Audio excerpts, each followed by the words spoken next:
Antes de olharmos efetivamente os comandos, tá, gente, é interessante que vocês tenham uma visão de como que funciona essa parte aqui de diretórios, de navegação do Linux, porque esse é um tema importante. Particularmente, eu penso que uma das principais dificuldades que a gente tem quando tratando de Linux e linha de comando é você saber o que você está fazendo no sistema operacional. Porque a parte dos comandos é um tema fácil, tá? Sendo franco, não é difícil. Mas o problema é você saber o que você está fazendo. A pasta, então cada pasta tem uma finalidade. Se você realizar um comando, porventura tiver um privilégio maior, tiver esse privilégio root, por exemplo, e realizar um determinado comando, a depender da pasta que você estiver fazendo, se você alterar alguma coisa, excluir alguma pasta sem querer, você pode literalmente corromper o sistema e crashar o sistema em poucos segundos, tá, gente? Então, inclusive, por isso que eu citei várias vezes para vocês fazerem um snapshot. Antes da gente começar essa parte prática, vocês devem fazer um snapshot também. Mas, entrando aqui então na parte de diretórios, de pastas, é uma breve introdução.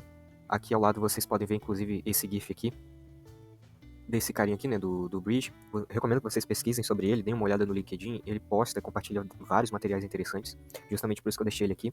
Então, para servir como crédito e também como referência para vocês darem uma olhada.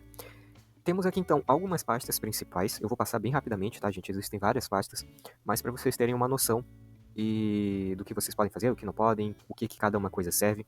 Tem algumas referências aqui que vocês podem dar uma olhada também, inclusive o próprio LinkedIn do Bridge e um artigo do LinkedIn interessante. Mas, a princípio, não precisam se preocupar tanto, né? Justamente porque esse primeiro momento vocês vão fazer experiências, vão fazer coisas, podem crashar à vontade o sistema operacional, a gente tem snapshot, mas é para vocês terem uma noção de como que funciona os diretórios do sistema operacional, tá? Temos algumas pastas principais, então a gente tem o que a gente chama de diretório raiz, que vai ser apenas uma barra. Vocês podem ver aqui que dentro da barra tem todas as outras pastas do Linux. Então, essa barra vai ser como se fosse o nosso disco local C, né, do Windows.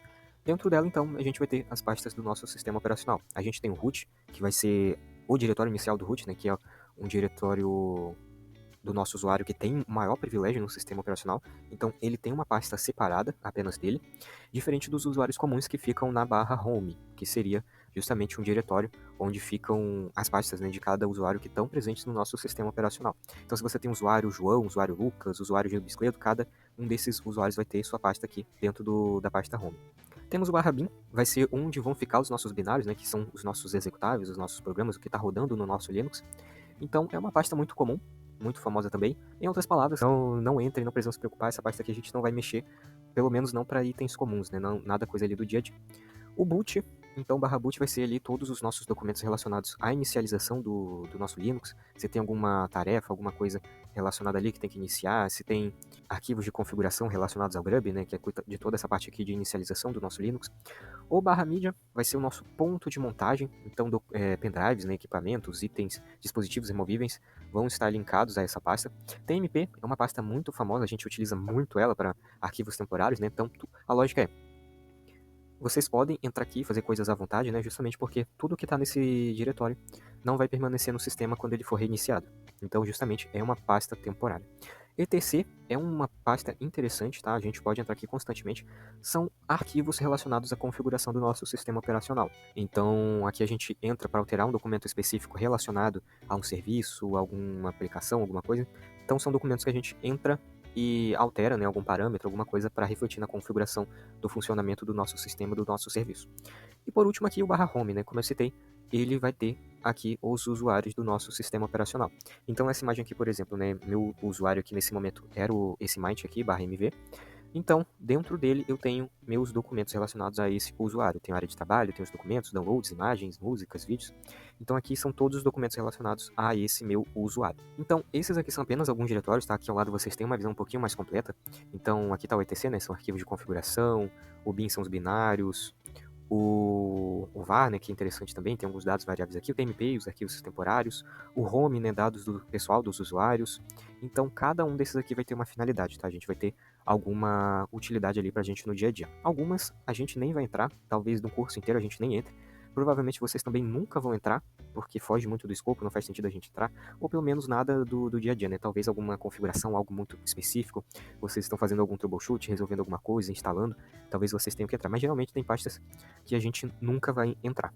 Então, a princípio, é desse jeito aqui que funciona o diretório do Linux, tá, gente? Seguindo, então, temos aqui alguns comandos básicos. Existem, gente, dezenas de comandos possíveis aqui no Linux, tá? eu creio que não existe ninguém no mundo que conheça todos os comandos básicos ali e iniciais que já vem instalado no sistema operacional. Literalmente é impossível ter todos esses comandos em mente. Aqui em referência tem dois links muito interessantes que eu recomendo que vocês deem uma olhada. Aqui tem listas de comandos que vocês podem utilizar, a descrição deles e exemplos de como que vocês podem estar utilizando. Principalmente esse daqui, né, da Unirio Tech, que tem em português, vai ser muito simples para vocês lerem e utilizarem como documentação. Mas a princípio, eu separei aqui alguns comandos muito utilizados e famosos, são os principais. A gente vai testar alguns deles aqui na prática, mas trouxe aqui justamente no documento, né, para vocês baixarem e utilizarem aqui como consulta sempre que for conveniente.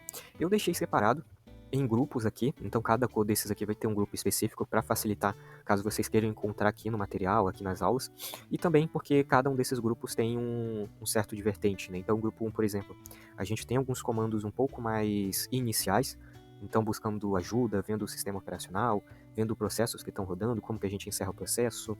No 2 a gente entra um pouquinho na parte de navegação, o diretório que a gente está, qual pasta, como que a gente entra e sai das pastas, como que a gente vê o que tem dentro dos diretórios, como que a gente cria, remove pastas, faz cópias, encontra alguma coisa, edita alguma coisa. Então são comandos um pouco mais voltados aqui para a parte de navegação via linha de comando. Grupo 3 a gente tem algumas coisas um pouco mais genéricas, digamos assim. Então são comandos que tem alguma condição, que tem alguma coisa envolvida. O pipe que a gente utiliza para a saída de um comando. Se a gente quiser substituir alguma coisa dentro de um documento ou adicionar no final da linha, algum aspecto condicional que vai estar rodando aqui por trás. Como executar vários comandos na mesma linha de comando, então você não precisa executar um comando atrás do outro, né, digitando, esperando o outro ser executado, você pode criar apenas uma linha de comando com vários comandos dentro. Um exemplo aqui, né, de Coringa, então se referindo a todo o conteúdo dentro de um diretório. No quarto grupo a gente já tem algumas coisas básicas aqui sobre rede, então o IP, o netstat, o ping. No 5 a gente já entra um pouco em aspecto de gerenciamento de usuários e grupos, então como que funciona toda essa parte de permissionamento, de gestão de acessos. E no grupo 6 a gente tem aqui uma visão de comandos que são interessantes de vocês conhecerem, mas que são um pouco aleatórios, digamos assim, né? Então, o famoso netcat, o wget, SSH, esse aqui é muito interessante, tá? Então, inclusive, está relacionado ao serviço, a gente vai ver como que a gente instala esse serviço. Systemctl, para fazer o gerenciamento ali dos recursos e serviços que estão no nosso sistema. Crontab, reboot, então se a gente quiser reiniciar, desligar o Linux. E o apt-get, né? Toda a parte aqui de atualização do nosso sistema operacional. Então vamos ver alguns desses comandos na prática, e como eu citei, aqui são apenas alguns poucos comandos, tá gente? Existem dezenas. Alguns vocês nunca vão chegar a utilizar, existem várias formas, né? Talvez um comando tenha a mesma utilidade que outro comando, mas um é mais utilizado que o outro, então tem muitas variações. Esses aqui são apenas alguns dos principais comandos que eu trouxe para vocês, que são mais utilizados e que a gente vai utilizar muito aqui no nosso curso.